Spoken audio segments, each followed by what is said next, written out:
92 წლის ასაკში გარდაიცვალა ლეგენდარული ქართველი მსახიობის ნატო ვაჩნაძის უფროსი ვაჟი, ცნობილი კინორეჟისორი, რუსთაველისა და სახელმწიფო პრემიების ლაურეატი, წმინდა გიორგის სახელობის გამარჯვებისა და ოქროს ორდენების კავალერი ელდარ შენგელაია. გურჯაანის ნატო ვაჩნაძის სახელობის მუზეუმის ხელმძღვანელის როზა აფციაურის განმარტებით ბატონი ელდარი განსაკუთრებულ სიყვარულსა და სითბოს ამჟღავნებდა მუზეუმის თითოეული თანამშრომლის მიმართ. ექსპრომტად იცოდა ექსპონატების გადმოცემა, რაც განსაკუთრებულ სიხარულსა და სიამაყეს ანიჭებდა ლეგენდარულ კინორეჟისორს.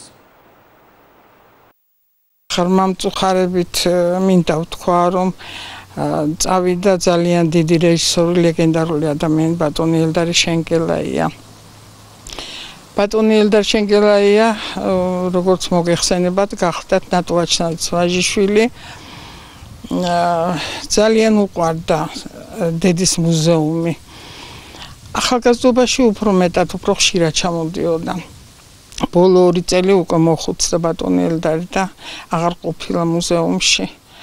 როცა კი მოვიდოდა მუზეუმში, ყოველთვის ისი ათვალიერებდა, როგორც პირველად ჩვეულებრივი სტუმარი რომ შემოსულა მუზეუმში ვიზიტორი და დაუთვალიერებია, ესე იწყებდა თავიდან ბოლომდე დათვალიერებას ექსპონატების.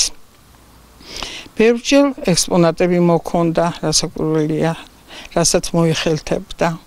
მოქონდა თვითონ ცოცხალი მემატიანე გახლდათ ბატონი ელდარი. მოგეხსენებათ, ყოველთვის საუბრობდა ტელევიზიითაც, იხსენებდა თავის ბავშვობას, დედასთან დაკავშირებულ ამბებს. და ესე აქვს ნათქვამი, რომ რაც ასაკი მემატება, დედასთან უფრო ახლოს მივდივარო. ძალიან განვიცდით, ჩვენთვის გარდა იმისა, რომ ლეგენდარული ადამიანი, დიდი რეჟისორი, ესეთი პიროვნება ჩვენთვის იყო ძალიან საყვარელი ადამიანი, ძალიან ახლობელი. ბოლოს მუზეუმში რომ იყო, აი თითქოს გული უგრძნობდა ალბათ რომ ვეღარ მოვიდოდა, დაახლოებით 2 წლის წინ იყო თუ არ ვცდები. და ათვალიერა მუზეუმი, ცრემლები მოერია ბატონ ელდარს. ქალბატონი ნელია გარეთთან ელოდებოდა. ცრემლები მოერია, თითქოს დაემშვიდობა მუზეუმს. რა ვიცი რა გითხრათ, აბა ეპოქა შექმნა ბატონმა ელდარმა, ეპოქალური ფილმები შექმნა, რომლითაც კიდევ ერთხელ გააცნო მსოფლიოს ქვეყნებს თავისი ფილმები, ჩერეკილები, ცისფერიტები, ძალიან დიდია დანაკლისი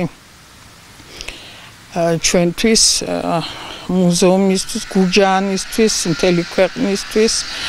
ენითა უღწერელია ჩვენი ტკივილი. გვინდოდა რომ კიდევ ეცოთ, კიდევ იცოცხლებ და კიდევ შექმნიდა. ბოლო წელს მიუხედავად იმისა, რომ მოხუცი იყო, მაინც სულ რაღაც გეგმები ჰქონდა, რაღაც სიახლის შექმნა უნდოდა.